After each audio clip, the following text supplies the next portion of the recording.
Olá, bem-vindo ao Mais 365, um caminho diário com a Bíblia, em que a história da salvação ilumina a nossa vida. Talvez mais do que isso, um percurso em que todos os dias tomamos consciência de que a nossa história faz mesmo parte da história da salvação que Deus anda a construir com a humanidade desde sempre.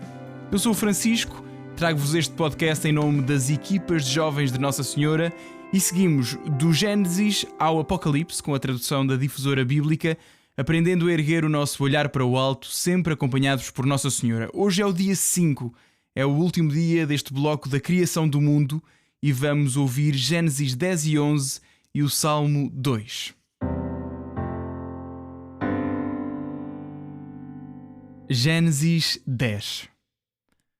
Esta é a descendência dos filhos de Noé, Sem, Cam e Jafete. Nasceram-lhes filhos após o dilúvio.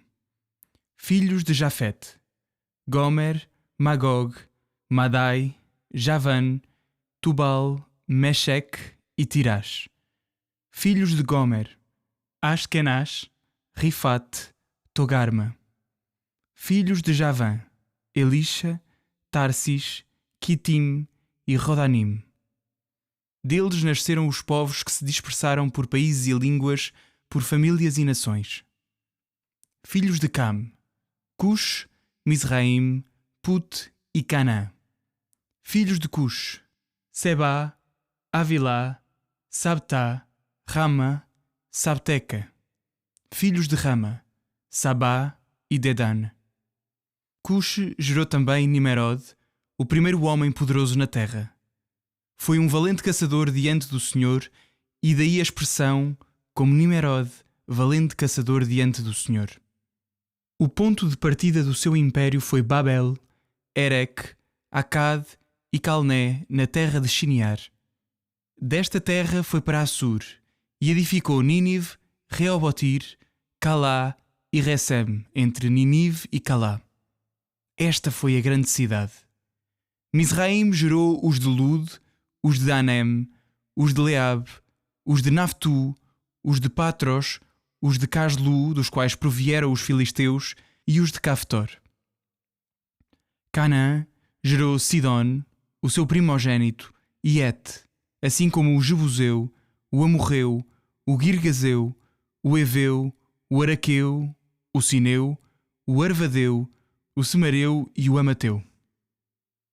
Seguidamente, as famílias cananeias dispersaram-se, e o território dos cananeus estendeu-se desde Sidon, na direção de Gerar, até Gaza, e na direção de Sodoma, Gomorra, Adma e Seboim até Lecha.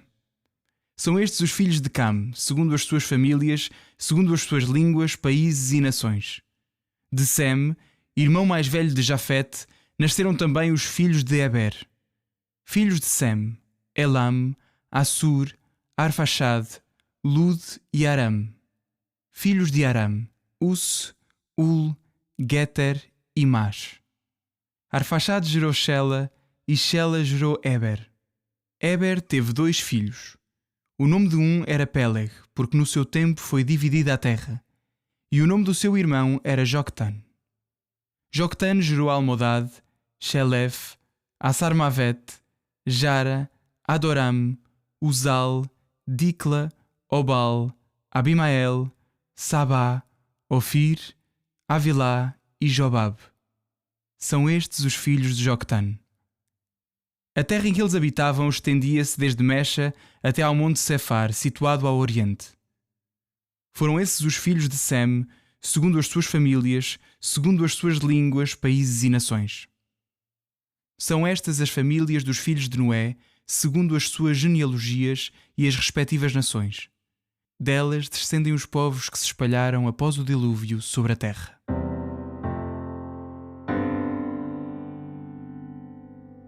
Gênesis 11.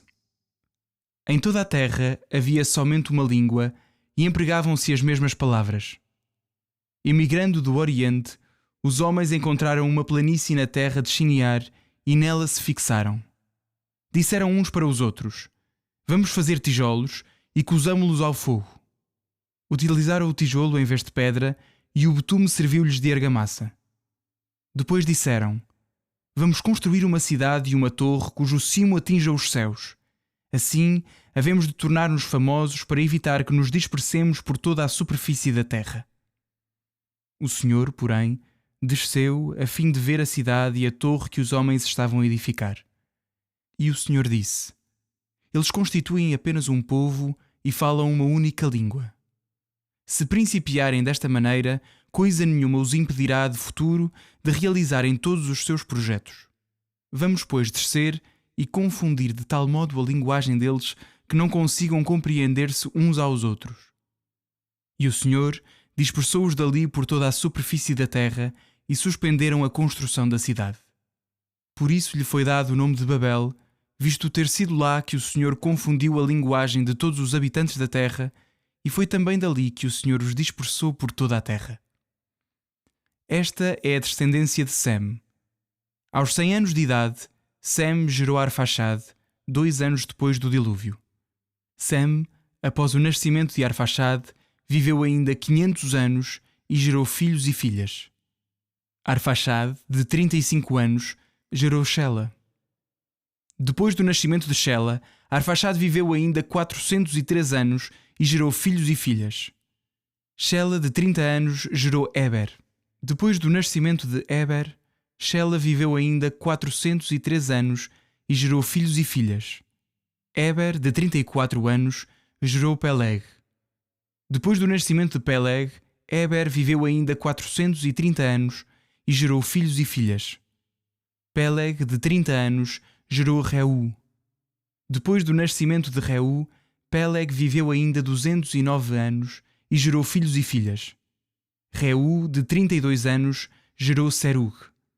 Depois do nascimento de Serug, Reu viveu ainda 207 anos e gerou filhos e filhas. Serug, de 30 anos, gerou Naor. Depois do nascimento de Naor, Serug viveu ainda 200 anos e gerou filhos e filhas. Naor, de 29 anos, gerou Tera.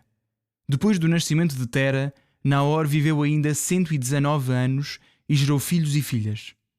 Tera, de 70 anos, gerou Abrão, Naor e Harã. Esta é a descendência de Tera. Tera gerou Abrão, Naor e Harã. Harã gerou Lote, e Harã morreu, vivendo ainda na terra seu pai, na terra da sua naturalidade, em Ur, na Caldeia. Abrão e Naor casaram-se. O nome da mulher de Abrão era Sarai, e a de Naor era Milca, filha de Harã, pai de Milca e de Giscá. Sarai era estéril, não tinha filhos. Tera tomou seu filho Abrão, seu neto Lote, filho de Harã, e a sua nora Sarai, mulher de Abraão, seu filho, e partiu com eles de Ur, na Caldeia, e dirigiu-se para a terra de Canaã. Chegados a Harã, aí se fixaram. Tera viveu 205 anos e morreu em Harã. Salmo 2.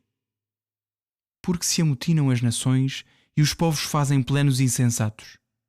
Revoltam-se os reis da terra e os príncipes conspiram juntos contra o Senhor e contra o seu ungido. Quebremos as algemas e atiremos para longe de nós o seu jugo. Aquele que habita nos céus sorri. O Senhor escarnece deles.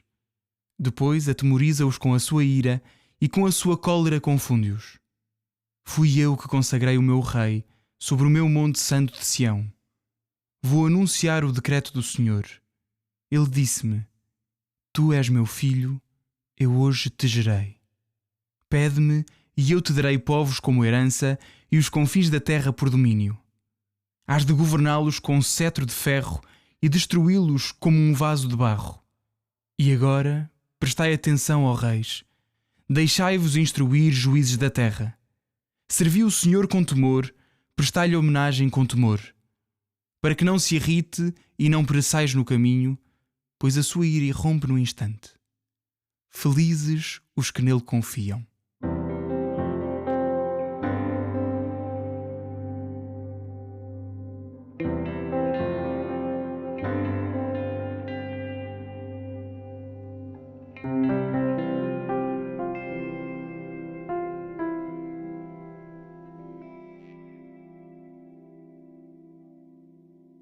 Eu sou o Padre Miguel Vasconcelos, das equipas de jovens de Nossa Senhora, Continuamos a entrar no Gênesis, no livro de Jó e nos Provérbios, neste caminho anual do mais 365. Senhor Deus, nós também dizemos, porque nestes textos nos dás a conhecer não apenas histórias arbitrárias ou antigas, mas por meio deles nos revelas quem Tu és verdadeiramente. Gostava hoje de me concentrar na narrativa que nos fala da Torre de Babel. É um texto que quase todos conhecemos e gostava de começar por dizer que estas narrativas das origens, elas nos falam de assuntos, de acontecimentos que são projetados nas origens primordiais do mundo, da realidade, e com isso nos ajudam a perceber realidades que vivemos hoje. E este texto é bastante exemplar nesse aspecto, porque nós percebemos que o que acontece aqui dá origem a uma realidade que faz parte do nosso dia a dia. Existem muitos povos diferentes, que falam línguas diferentes e que estão dispersos sobre a Terra. De alguma maneira, diante dessa realidade, alguém ter-se-á perguntado porquê, e inspirado por Deus, projetou nas origens estes acontecimentos que nos ajudam não apenas a perceber porquê que as coisas são como são e existem vários povos dispersos pela Terra, mas também a razão de ser do ser humano, por assim dizer. Porque estes textos vão sempre mostrar-nos quem Deus é e assim também quem nós somos chamados a ser. O primeiro ponto que nos chama a atenção é o nome da torre, ou da cidade onde esta torre é construída, que é Babel. E não se pode perder de vista que, apesar destas narrativas serem muito antigas e terem 4.000, 5.000 anos, talvez mais, elas começam como narrativas orais e só numa determinada altura é que elas são passadas a escrito. E a narrativa da Torre de Babel é, segundo o que os estudiosos da Bíblia nos podem dizer, ela é passada a escrito no momento em que o povo de Israel está exilado na Babilónia. E por isso,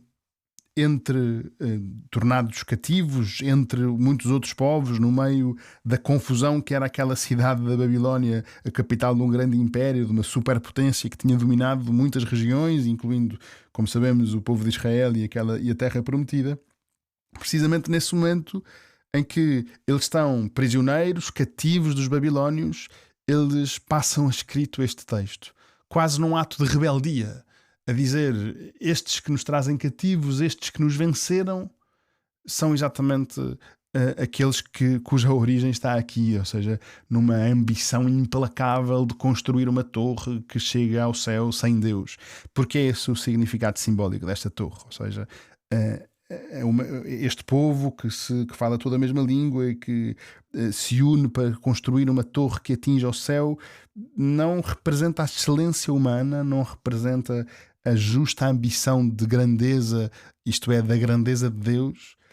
Representa precisamente o contrário, que é a ambição das grandezas, a ambição apenas concentrada no poder, a ambição apenas concentrada na capacidade de dominar, na capacidade de ocupar espaços, de ocupar territórios, por assim dizer. E por isso não um desejo de chegar ao céu bom e feliz, porque esse faz-se com Deus, mas um desejo de assaltar o céu, deixem-me dizer assim, de construir uma torre que apenas pela capacidade humana pudesse lá chegar. E esta lógica dá conta de facto de uma ultrapassagem do que é a condição humana. O texto ajuda-nos a perceber que o ser humano não pode ultrapassar os limites da sua própria condição. Isto é, trata-se de um excesso. O ser humano quer aqui construir uma torre para chegar ao céu, é usurpar o espaço divino, não é violar a distinção mais elementar, a distinção que tem a ver com a ordem do ser, com a distinção ontológica, para usar uma palavra mais filosófica, entre Deus e o homem. É isto que esta torre significa, é a vontade de cometer um excesso e de querer ser Deus sem Deus. E isso não é próprio do ser humano, não é isso que somos. O texto revela quem somos nessa lógica. Não somos Deus. E por isso a ambição implacável não caracteriza decentemente quem somos. E daí a reação de Deus, que quando dispersa com a variedade das línguas aquela multidão, não está mais uma vez a castigar. É verdade que literariamente o texto nos põe essa característica ou esse acontecimento como um castigo, mas é apenas a maneira do texto nos apresentar uma consequência, querer sair da ordem do que é próprio do ser humano, gera dispersão. Só que essa dispersão, mais uma vez, um bocadinho como aconteceu na narrativa do dilúvio que andámos a ver, ela dá conta da infinita capacidade que o ser humano tem de se exprimir. É uma coisa bonita, por outro lado, não é? Não é apenas uma consequência negativa. Há uma beleza, porque é Deus que está a pôr essa consequência. Por isso, o próprio castigo, digamos assim, ele tem uma beleza, que é a infinita capacidade do homem de se exprimir. De alguma maneira, implica também uma responsabilidade, porque passa a ser preciso educarmos-nos para a comunicação, para uma forma dialógica de existir, ou seja, uma forma dialogante de existir. Eu existo para falar contigo e tu existes para falar comigo. É verdade que as nossas línguas podem ser diferentes, as nossas maneiras de nos exprimirmos podem trazer desafios, mas nada disso é insuperável. E essa beleza manifesta-se aqui de uma maneira muito, muito clara. E então ajude-nos Deus a olhar para as diferenças que temos com os outros, que às vezes não são apenas a língua, e são maneiras de ser, maneiras de rezar, formas concretas de viver a fé, decisões e ideias acerca da realidade, coisas tão simples quanto decisões políticas que às vezes tomamos e que nos fazem ser diferentes. Olhamos para isso não como... Olhamos para o outro, esse que é diferente de mim, não como um inimigo, mas como alguém com quem eu posso fazer caminho. E a Deus, na sua bondade, pedimos-lhe que nos ajude neste desejo de grandeza à maneira de Deus e não sem Deus.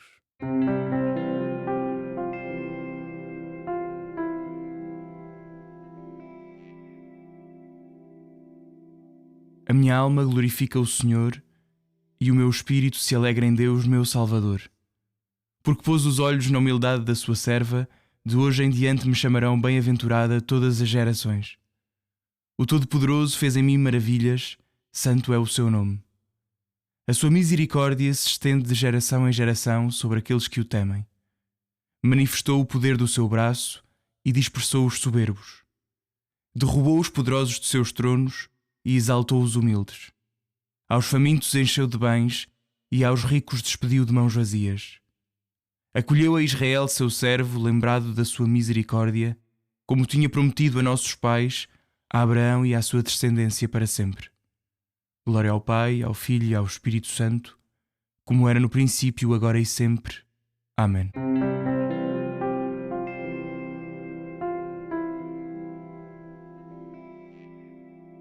Mais um dia e que bom que foi. Um abraço em Cristo.